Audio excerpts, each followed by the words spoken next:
안녕하세요 여러분, 반갑습니다. 누구나 이해하시기 쉽게 기업에 대한 정보를 전달드리고 있는 대기업 김하진 멘토입니다. 오늘 같이 살펴볼 종목은요, 바로 와이즈버즈라는 종목입니다. 최근에 실적 발표가 있었어요. 그래서 이 부분은 오늘 같이 한번 영상에서 체크를 해보고요. 그리고 최근 이슈로는 땡땡의 프리미어 파트너로 선정이 되었다라는 이슈가 있습니다. 이 부분도 오늘 영상에서 같이 낱낱이 한번 살펴보면서 향후 우리 이 와이즈버즈의 주가 흐름의 시나리오는 어떻게 나아갈 가능성이 높을까에 대해서 한번 말씀 나눠보도록 하겠습니다. 우선 실적을 한번 좀 보시면요, 이번 달이죠, 3월 13일 날로 공시가 올라왔습니다. 사업보고서가 올라왔어요. 이 부분 한번 좀 보시면 여기서 얘기하고 있는 이 7기가 여러분 23년도 연간 실적이다라고 보시면 됩니다. 23년도 1월 1일부터 12월 31일까지 기간을 두고 이야기를 하고 있는 거예요. 요거는 22년도, 요거는 21년도가 될 수 있겠죠. 이렇게 놓고 한번 좀 놓고 비교를 해보시면요, 여기서 이야기하고 있는 이 영업수익이 매출액이다, 이렇게 좀 보시면 되고, 이 영업이익은 여러분께서 알고 계신 그 영업이익이 맞습니다. 그리고 우리가 좀 봐야 될 거는 여기 있죠, 이 당기순이익. 이렇게 크게는 세 가지로만 놓고 한번 좀 비교를 해볼게요. 단위는 원 단위이기 때문에 눈에 보이시는 그대로를 읽으시면 됩니다. 자, 23년도, 22년도, 21년도인데 23년도 매출액 정도 보시면요, 138억 정도를 기록을 했어요. 근데 22년도와 21년도 놓고 좀 비교를 해보시면요, 21년도보단 높지만 22년도보단 좋지 못한 흐름입니다. 22년도 때 157억 정도를 달성을 했었죠. 근데 그거에 비하면은 약 한 20억 정도 좀 감소가 있었다, 이렇게 보실 수가 있겠고, 영업이익 부분도 같이 보시면요, 22년도 영업이익 같은 경우에 약 25억 6,600만원 정도 달성을 했었는데 23년도 때 여러분 고작 2억 1,800만원 밖에 기록을 하지 못했어요. 그리고 당기순이익도 보시면 22년도 때는 22억 3,800만원 정도를 이렇게 기록을 했었는데 23년도 들어오면서 약 8억 4,200만원 정도, 그러니까 거의 당기순이익 거의 14억 정도가 감소를 한 겁니다. 요거를 여러분 조금 더 보시기 쉽게 이렇게 놓고 보시면요, 그 한눈에 좀 보시기가 편하실 거예요. 그래서 매출액 같은 경우에는 21년도에 비해서는 좀 상승이 있었지만 22년도 비해서는 감소했다. 영업이익도 마찬가지고 당기순이익도 마찬가지다. 그래서 이러한 흐름을 여러분께서 좀 아셔야 될 게 뭐냐면은, 굉장히 고금리 시대였죠. 그리고 고금리 시대에다가 뭐 러시아 우크라이나 전쟁, 그리고 이스라엘 팔레스타인 전쟁 등으로 유가가 오름에 따라서 물가가 올랐고요. 이로 인해서 이 광고주들이 좀 지갑을 좀 많이 열지 않는 그런 흐름이어서 거의 광고 업계가 좀 전반적으로 23년도 한 해 동안은 많이 좀 좋지 못했습니다. 그래서 뭐 이미 우리 여러분들 다들 알고 계시겠지만 이 와이저버즈가 어떤 회사죠? 이 디지털 마케팅 그리고 광고 분야에서 활동하고 있는 그런 기업입니다. 그리고 뭐 주로 소셜 미디어 광고나 디지털 캠페인 전략들을 수립하고 데이터 분석과 또 최적화 서비스를 제공을 하고 있어요. 그리고 좀 부가적으로 이 와이즈버즈는요, 여러분 메타랑도 좀 굉장히 관련이 깊죠. 여러분 메타 다들 알고 계실 겁니다. 미국의 빅테크 기업이죠. 페이스북하고 인스타그램으로 굉장히 유명한 기업인데, 이 와이즈버즈가 이 메타랑 같이 광고 파트너 기업입니다. 그래서 이 광고 최적화 솔루션인 애드윗이라는 이런 그런 게 있는데, 이게 이 페이스북 마케팅의 파트너이자 인스타그램의 파트너예요. 그래서 요 두 가지 이 메타의 파트너로서 인정되는 그런 배지 같은 게 있는데, 그런 걸 다 이제 취득을 해 두었습니다. 그래서 정리를 해서 말씀드리면은 광고 회사다라고 좀 이해를 하시면 되는데, 23년도 때 이 광고 업계 전반적인 흐름 자체가 많이 좀 좋지 못해서 이러한 좀 실적이 이렇게 좀 발생을 했다, 이렇게 이해를 하시면 좋을 것 같고요. 우리가 좀 눈여겨봐야 할 이슈가 3월 5일자로 올라왔던 이슈였죠. 바로 2024년 구글 프리미어 파트너로 선정이 되었다라는 이슈였습니다. 이것도 간단히 보고 넘어가도록 할게요.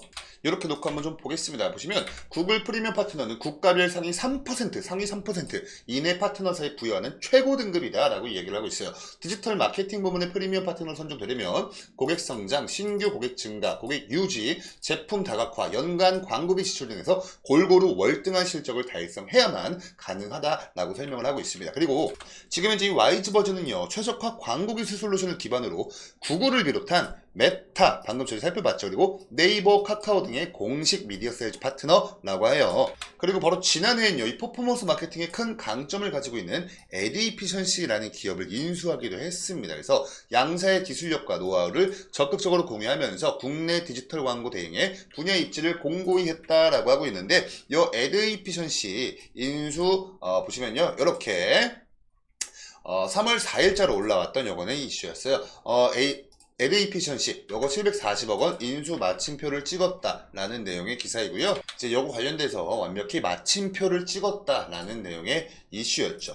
그래서 이 에디피션시에 관련된 이렇게 내용도 좀 간략히 있습니다. 보시면 2023년도 구글 프리미엄 파트너 어워즈에서 우수 업무 환경 부문을 수상한 바 있으며, 이번 2024년도 구글 프리미엄 파트너에도 동시 선정되는 쾌거를 이뤘다. 그래서 양사 모두 구글의 최신 광고 및 마케팅 도구, 그리고 기술 지원, 제품 교육 지원 등등등에서 베타 상품 참여 기회 등을 제공받고요. 이제 시너지를 극대화해 나갈 계획이다, 예정이다 라고 이 얘기를 하고 있습니다. 그러니까 정리해서 말씀드리면 에디피션시와 와이즈버즈가 이제 구글 프리미엄 파트너, 공식 파트너인데, 이 둘이 힘을 합쳐서 이제 이 광고 업계에서 더 큰 도약을 위해서 이 와이즈버즈가 인수를 감행했다. 그래서 2023년도 실적은 많이 좀 좋지 못한 그런 흐름이었지만, 이제 다가오는 24년과 25년도는 조금 우리가 기대를 해 봄직하다.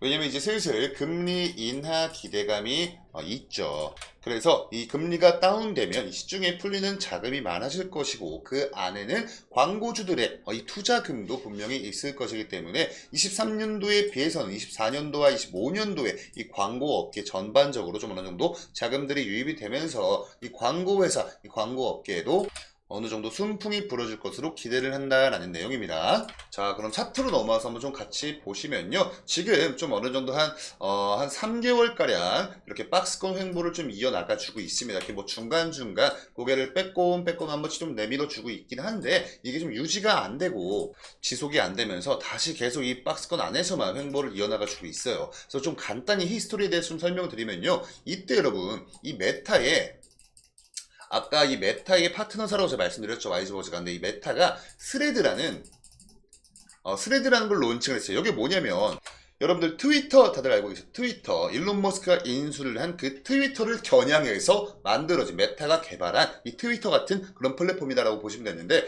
이때 이 스레드가 뭐 유럽 등 뭐 등등등에 막 진출을 한다는 그런 소식들이 겹쳐지면서 이 와이즈버즈가 메타랑 파트너사잖아요. 그래서 강력한 수급이 한번 좀 들어와 줬던 그런 때였습니다. 근데 이 스레드가 생각보다 잘 안 됐어요. 그래서 재료가 소멸을 하면서 상승분은 좀 어느 정도 반납을 하고, 그래도 다 반납하진 않았습니다. 여기서 이만큼 올라왔지만, 여기서 올라왔지만, 여기까지 떨어지진 않고, 이 박스권 횡보를 이어나가 주고 있어요. 그리고 최근에, 이때 2월달엔요, 네이버가 여러분, 치지직, 트위치 TV가 대한민국에서 나가고 나서 네이버가 이 아프리카 TV에 대항을 하겠다 해가지고, 이것도 이제 그 BJ들 방송 플랫폼이죠. 그래서 요 치즈직이 베타 서비스에 이제 돌입을 한다. 근데 생각보다 좀 반응이 굉장히 좋아서 이 치즈직 관련해서 여기 이제 또 광고 업계 테마에 좀 어느 정도 수급이 들어왔거든요. 근데 그때 이제 와이즈버즈도 어느 정도 좀 상승분이 나와주나 했는데, 이 박스권 상단 부분의 저항에 밀려서 이때 이렇게 윗골이 길게 달리면서 저항에 밀렸죠. 그리고 가장 최근에 구글의 프리미엄 파트너사로 선정이 되었다는 그 이슈 때문에 이렇게 한번 또 빼꼼 내밀었다가 다시 조정이 나왔습니다. 그래서 이게 아무래도 이 박스권 돌파를 하려면 좀 지속이 가능한 어떠한 이 상승 트리거가 나와줘야 되는데, 지금은 굉장히 좀 단편적인 그러한 재료들로 인해서 이렇게 빼꼼 내밀긴 하지만 다시 박스권 복귀를 해주고 있어요. 그래서 아무래도 당분간은 이러한 좀 박스권 흐름이 좀 지속이 될 가능성이 좀 굉장히 높아 보이고, 그래서 이 단기적인 관점에서 좀 봤을 때, 기술적으로 분석했을 때 좀 지금 현재 지지를 받고 있는 구간과 저항을 받고 있는 구간이 좀 명확합니다. 이 박스권 상단 부분 이쪽에서 이 윗골이 길게 달리면서 저항에 계속 밀리고 있죠. 여기가 약 1570원 요 근처거든요. 그리고 반대로 좀 지지가 좀 확인이 되고 있는 구간대가 요때 이렇게 해가지고 약 1300원 근처 라인에서 이쪽에서 좀 지지를 받고 있는 흐름이다 라고 좀 말씀을 드릴 수가 있겠고요. 좀 거시적인 관점에서 놓고 보면, 이제 계속 누차 말씀드리지만 금리 인하 기대감 때문에 시장에 이 자금들이 풀리게 될 것이고 23년도 때 계속 이 고금리였기 때문에 이 광고주들이 지갑을 열지 않았어요. 그래서 그때 좀 쌓아놨던 이런 좀 자금의 그런 흐름들이 24년도와 25년도 때 좀 어느 정도 좀 터져 나올 가능성이 좀 굉장히 높습니다. 그래서 이제 그러한 부분들이 우리 비단 YG버즈뿐만 아니라 광고업계 전반적인 수급으로 들어와 주면서 이게 이제 기업의 매출과 직결이 될 테고 돈을 잘 버는 기업의 주가는 당연히 상승을 해주는 게 인지상정이겠죠. 그래서 중장기적인 관점에서 바라본다면 지금 주가의 수준보다는 그래도 몇 단계 좀 위쪽인 그래서 어떻게든 우상향은 해 나갈 가능성이 높아 보인다라고 말씀을 드릴 수가 있을 것 같아요. 자, 여기까지 이렇게 YG버즈 관련된 실적과 그리고 최근 이슈들 이런 것들 좀 풀어서 좀 해석을 해드리는 시간을 가져보았고요. 오늘 영상의 내용이 우리 여러분께 조금이나마 도움되셨으면 영상의 좋아요 버튼으로 많은 응원 부탁드리겠습니다. 뭐 추가적인 이슈나 정보들 나오면 제가 또 그때그때 이렇게 취합을 해서 우리 여러분께 브리핑을 드려볼 거고요. 저희 데이업 채널도 구독 버튼 한 번씩 눌러주셔서 이렇게 관련된 영상 올라오시는 거 그때그때 받아보시면 우리 여러분들 조금이나마 투자하시는데 도움이 되지 않을까 이런 생각을 좀 하고 있어요. 그럼 지금까지 시청해주셔서 감사드리고요. 저는 다음 영상으로 인사드리겠습니다. 감사합니다.